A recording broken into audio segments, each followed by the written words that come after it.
Rain-slicked leaves clung to the soles of Jeremy's worn shoes as he trudged through the dense forest, a place he often fled when the orphanage walls felt too suffocating. At 10 years old, Jeremy had learned to be invisible, a quiet shadow in a world that often overlooked him. The woods were his sanctuary, a place where the wind whispered secrets and the trees seemed to lean in with a protective embrace. But today, the forest was different, ominous, as though it were holding its breath. A sudden cry, hoarse and weak, cut through the mist. Jeremy froze, his heart pounding. It was not the usual rustle of squirrels or the scurrying of deer. This was human. He followed the sound with careful steps, the rain soaking through his thin jacket. Behind a fallen oak, he saw him, a man, sprawled on the damp earth, clutching his leg, blood seeping into the mud. His skin was sun-darkened and marked with tattoos Jeremy didn't understand, and his eyes, wide with pain and fear, met Jeremy's. "Please, help," the man whispered. His voice cracked, raw with agony. Jeremy's first instinct was fear. He was small, alone, and utterly untrained. But then something inside him shifted, an echo of the countless stories he had read about courage, kindness, and doing what is right even when it terrifies you. I'll help," he stammered. The man winced as Jeremy knelt beside him, assessing the wound. It was deep, likely from a fall onto jagged rocks, and Jeremy knew he had no proper medicine. But he had his jacket, some water, and determination. With trembling hands, he pressed the fabric against the injury, doing his best to staunch the bleeding. Why help me?" the man asked, his voice barely audible. Jeremy shrugged. Because no one should be left to suffer alone. Not like this." The man's lips curved into a faint smile, a fragile thing that somehow lit the dim forest. "You are different," he said. "You are brave, little one." Night was falling, and the cold seeped into their bones. Jeremy gathered leaves and branches to make a makeshift bed and wrapped the man in his thin jacket. They huddled together for warmth, sharing a silence that was more comforting than words could ever be. In that moment, Jeremy felt a strange sense of connection, as if fate had woven their lives together in the most unexpected way. By morning, the man's condition had worsened. Jeremy knew he couldn't handle it alone. His mind raced. He had no phone, no way to call for help, except for the village the man had mentioned before losing consciousness, a name Jeremy barely remembered, Red Hawk. He gathered what little strength he had and lifted the man onto his back. Step by step, he trudged through the mud, rain, and thorny underbrush, guided only by instinct and the faint memory of the village's direction. Hours passed. Jeremy's muscles screamed, and his clothes clung to his skin like cold clay. Yet he refused to stop. When the village came into view, Jeremy's heart leapt. He shouted for help, his voice hoarse, echoing across the clearing. From the tree line emerged figures, dozens at first, then hundreds.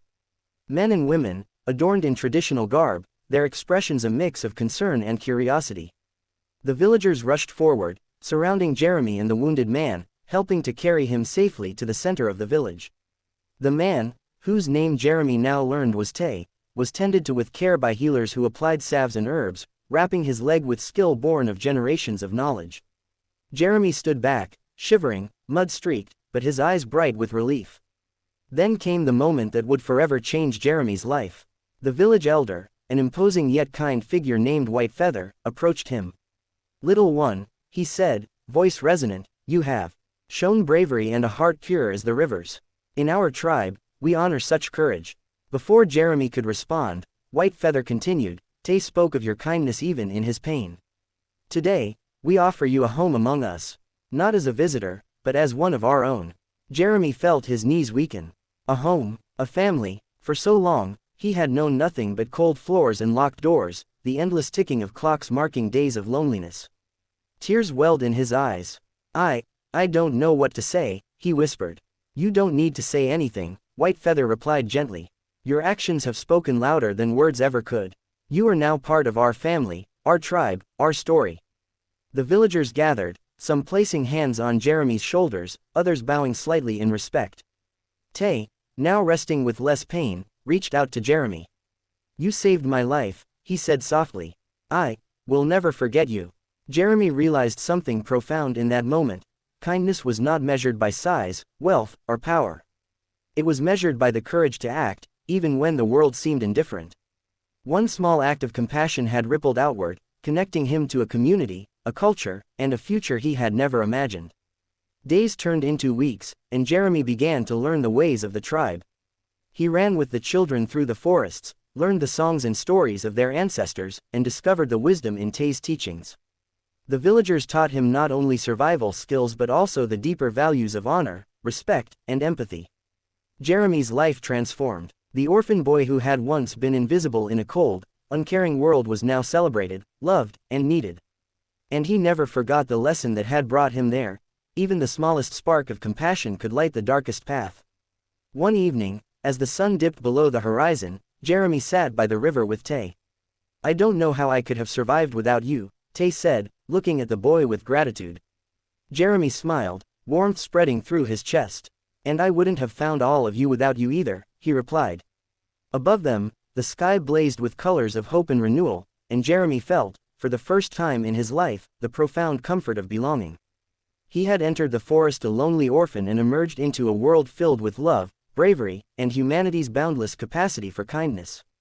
And so, in that small village tucked away among ancient trees and flowing rivers, Jeremy found not only a home but also a purpose: to live with courage, to act with compassion, and to remind the world that one heart, even the smallest, can ignite a family, a community, and perhaps, even a future.